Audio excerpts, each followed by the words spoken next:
सारा भाई ने राम राम। मैं सुनील राजेश भाई के स्वागत है, देख रहे हो किसान फोक्स चैनल।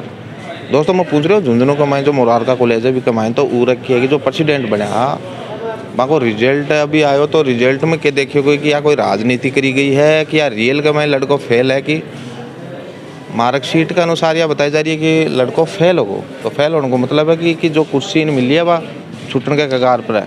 लेकिन अब बात कठे तक सही है कि रियल कमाएँ फेल ही या फिर कोई षड्यंत्र के तहत और अनफेल करे गए हैं। तो भाई साहब वहाँ पर बातचीत कर सकते तो पता चल से अपन के मामलों के है। तो सर आप लोग शुभ नाम के बताए। कपिल चोपड़ा। कपिल चोपड़ा, थोड़ा सा परिचय पूरी तरीके में बता दो एक बार। कपिल चोपड़ा बिरमे से हूँ मैं। अच्छा जी। तो दोस्त ये जो को आपने सगे जो को यो रिजल्ट आया है तो वो कठे तक ये है, वो मामलो सही है या गलत है? बात जो मैंने लिखा है, जो मैंने मेरी एग्ज़ाम की कॉपी थी उसमें लिखा है, उससे मुझे पूरी उम्मीद है कि मैं पास होऊंगा। और ये चुनावी रंजिश ही है, रंजिशें कर रहे हैं, फेल करवा रहे हैं बच्चों को।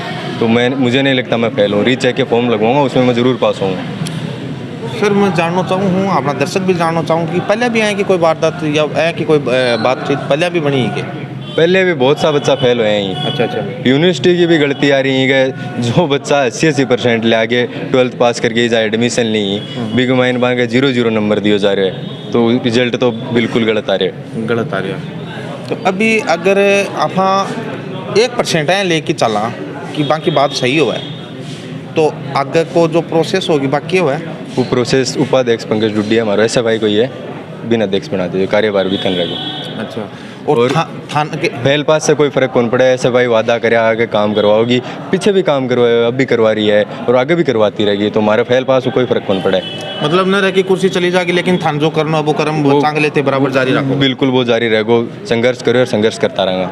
ये नहीं कि मर्डर केस के खा लिया सचिन सोहू है अध्यक्ष प्रत्याशी, वो आज मर्डर केस में फरार चल रहे हैं, भगोड़ो बन रहे हैं। और जो चुनाव लड़ाने अभी बस ये देख रहा होगा कि मर्डर केस में ही फरार ही से काल भी 5 ने पकड़ा, एक पहली पकड़े हुए हो एच ही सगला कॉलेज माता में मना करो मत आने दो पर को नहीं मानी गई हमारी बात।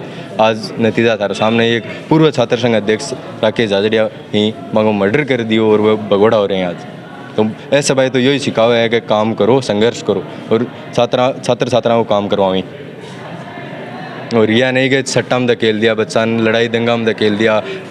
कुछ निर्दोष भी आज जो साग बैठ के चला गया, वहाँ कभी आज मर्डर को मुकदमों लाग रहे हैं। तो ये बात तो मन सही तो लगे को नहीं, बाकी जो फैसला होगा मान्य होगा। मतलब थारो कहना ये है कि थे पद पर हो या नहीं रहो काम थारो जारी रखो और यूँ थारा कोई फर्क कौन पड़े। कोई फर्क कौन पड़े। मेरे अकेले से फेल होने से कोई दिक्कत को नहीं। और भी हमारा साथी ही मैं काम कर रहे हैं और मैं भी पूरी आशा है कि मैं पास होऊंगा। मतलब कि थारा दिल में है कि आप पास हाँ और बाकी यो एक षड्यंत्र है, पूरा षड्यंत्र है। जी सर धन्यवाद। आज जिस प्रकार कल छात्र संघ अध्यक्ष का रिजल्ट आया है जिसमें उनको अयोग्य घोषित कर दिया गया है, जिस प्रकार के आरोप प्रत्यारोप लग रहे हैं कि सरकार के कुछ नुमाइंदों द्वारा उनको फेल करवा दिया गया है, बहुत प्रकार की यहाँ पे बातें हो रही हैं। लेकिन मैं भी ये चाहता हूँ कि जो सही है वो होना चाहिए कॉलेज में, जो गलत है वो नहीं होना चाहिए। कोई भी अगर लायक छात्र संघ अध्यक्ष है तो वो रहना चाहिए। और साथ ही जब भी जो एक NSU का प्रत्याशी था वो भी रिजल्ट में फेल हुआ है। और एक विवेक थाकन था जो महाविद्यालय में एक अच्छी पॉजिटिव रिस्पांस महाविद्यालय के छात्रों को 65% बना के दिया है कि छात्रों के से कहीं ना कहीं गलती हो गई होगी छात्र संघ चुनाव में। और साथ ही मैं कॉलेज के जो कमेटी उससे भी मैं निवेदन करूंगा कि जो विद्यार्थी लायक नहीं है महाविद्यालय में छात्र संघ अध्यक्ष बनने के, अगर उसकी शिक्षा में कहीं कमी है, उसके अगर कोई पीछे गतिविधियाँ ऐसी रही हैं कि झुंझुनू जिले के अंदर कोई कानूनी रूप से अयोग्य घोषित किया गया है, तो मेरी तो कॉलेज कमेटी से ये निवेदन है कि जैसे तैसे सरकार से निवेदन है जिस प्रकार राजस्थान के अंदर पूरे राजस्थान में छात्र संघ अध्यक्षों के उपाध्यक्षों के जैसे रिजल्ट पॉजिटिव नहीं आ रहे, तो पूरी सरकार से उम्मीद करूँगा एक कमेटी बैठेगी या तो कोई उपचुनाव जैसी स्थिति पैदा हो जिससे छात्र संघ चुनाव करवाए जाए। और साथ ही ये भी करूँगा कि अगर कमेटी में कोई नया नियम जोड़ के छात्रों के राय मशुरा लेके कोई अच्छा निर्णय लिया जाए तो लिया जाए। धन्यवाद। नीरज गुलेरी, अखिल भारतीय विद्यार्थी परिषद। कल BA द्वितीय वर्ष का सेकंड विश्वविद्यालय ने परिणाम घोषित किया जिसमें RR मोरारका कॉलेज के निर्वाचित छात्र संघ अध्यक्ष कपिल चोपड़ा अनुत्तीर्ण हुए हैं। कॉलेज प्रशासन को छात्र संघ चुनाव से पहले जारी किए गए गाइडलाइन को ध्यान में रखते हुए नियमानुसार कार्रवाई करके जिसको भी नियमों में है उसको अध्यक्ष पद देना चाहिए। एसएफआई संगठन का कहना है कि अभी हम रिवलेशन का फॉर्म भरेंगे, अगर रिवलेशन का फॉर्म भरेंगे तो 50% पेपर अपन रिवलेशन का भर सकते हैं, तो अपन 3 पेपर वो विद्यार्थी रिवलेशन के भर सकता है, उसमें वो 3 में पास भी हो गया तो 1 पेपर फिर ड्यू रहेगा। और छात्र संघ का पदाधिकारी पूरे पेपरों में पास होना चाहिए। और रिवलेशन का रिजल्ट आते आते दिसंबर हो जाता है, तो तब तक अगर छात्र संघ अध्यक्ष का पता नहीं रहेगा कि छात्र संघ का अध्यक्ष कौन है, तो छात्र हितों की बातें जिसके लिए छात्र संघ बनता है उनकी कॉलेज प्रशासन और सरकार के सामने बात कौन उठाएगा। इसलिए कॉलेज प्रशासन को इस पर कार्रवाई करनी चाहिए और नियमों के अनुसार जिसको जो भी हक बनता है उसको प्रत्याशी छात्र संघ अध्यक्ष घोषित करना चाहिए।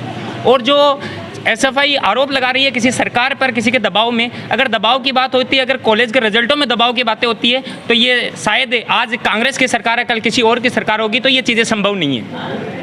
मामला तो यही है कि भाई अध्यक्ष पास हो जाओ, रीचेक को फार्म लगवाओ, जब पास हो जाओ। मैंने तो यही लग रहा है कुछ गड़बड़ हुई है, कॉपी से कोई इज्जत। अच्छा जी, थारू के नाम बताओ। पंकज डूडे उपाध्यक्ष।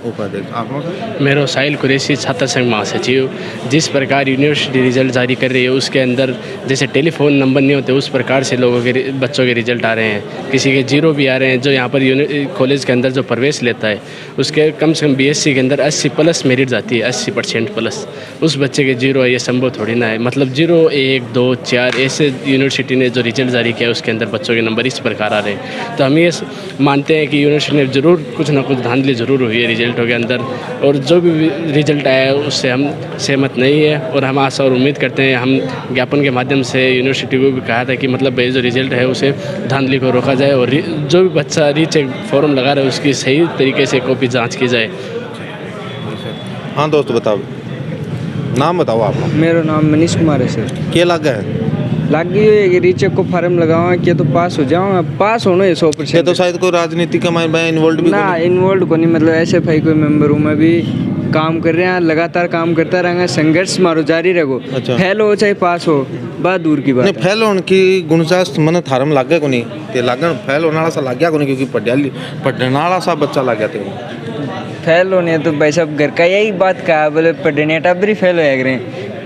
देखो मैं पढ़ने टाबर हूँ, मैं तन दिखूँ फैलानो, लेकिन यूनिवर्सिटी में चुनाव भी धांधली हुई, तन खुद ने बेरो चुनाव में धांधली हुई, 3 बार काउंटिंग दोबारा कराई गई चुनाव में भी धांधली हुई है। तो और जहाँ आप की बात सुनी, की बातें वहाँ लग रहा है कि कोई फर्क नहीं पड़ रहा है, क्योंकि आप भी तक यही जज्बा बन रही है कि मैं फैल को नहीं, तो आपका हिसाब किताब में देखता तो अलग है कि एक जांच होनी भी चाहिए कि जब बच्चा संतुष्ट नहीं रिजल्ट पाकी, ताकि जांच होनी चाहिए। और बीएससी को रिजल्ट 2 बार अपडेट करके भेजे गए हैं। पहली बार बच्चा फेल होगा, फिर कह रहे हैं कि रिजल्ट में कोई गलती हुई है, बी के बाद में अब दोबारा भेजे रिजल्ट अपडेट करके 2 दिन पहले ही। तो वहाँ की बातों में शक न गुंजाइश बन जाए।